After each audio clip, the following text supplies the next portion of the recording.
In fact, Mekai on 3rd June 2016 thereabout. Na Asante Mampong BC Okaya na nasa obe kaya ira mwa. Na was or software cran or sanso your health worker say ya.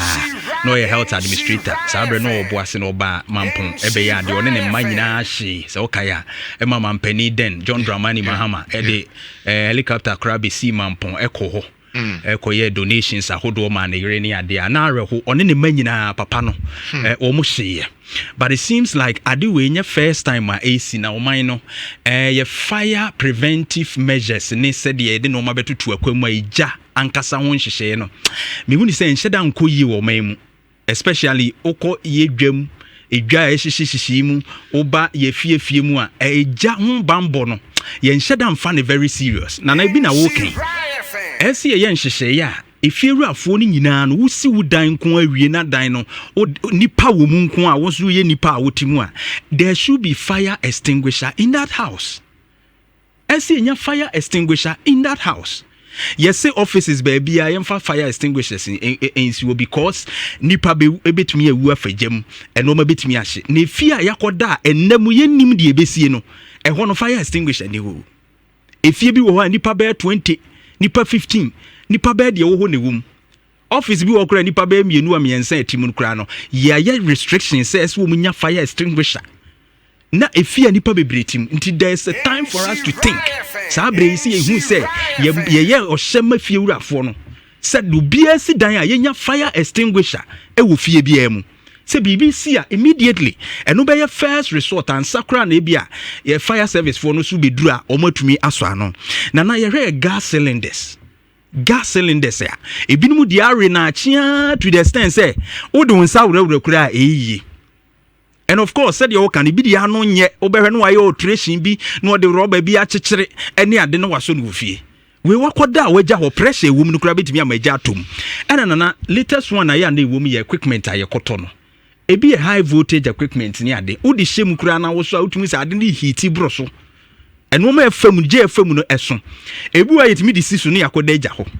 Ebu okro ya ade we ya ade we na ne refi kra so de BBS so agya e wo ho na gya passe hwim enti ya me ni nko electrical gadgets nso a ye use no ho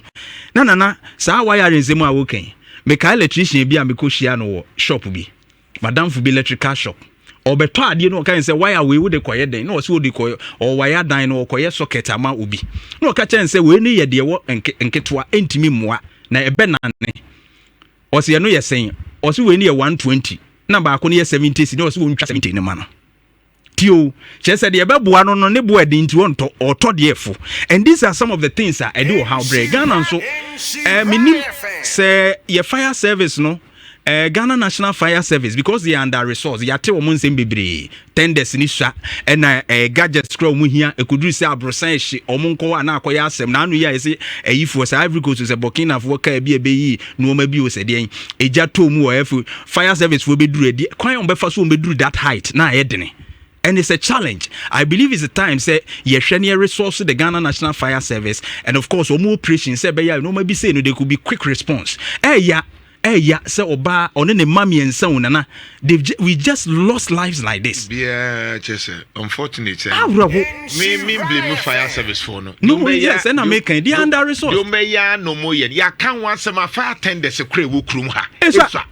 Machines ni bia fire service for munya na the whole Ghana could do bia na fire service for a man tem but fire service for no so problem we mu na ya na expect sen ka MPs no sorry no mo ka ho asem enye nsem hunu na ya no mo tete parliament ka ho asem seriously. These are the things and that's asem we I'm expecting sen ka parliament o make ka ho asem but e bia minim ubon se we ni nkura hia wo mo. Oh no they will not obi ewu oye Ghana ni awagu sa asem we nke ya brochira me sen kenya nwie ye but then ye kan say ne ye no ya wie obi awu kwa anka this is something na eno na ye national concern so ade we ya see a national concern ya je atuma say obi but a national concern obi awu hwi ensi ye be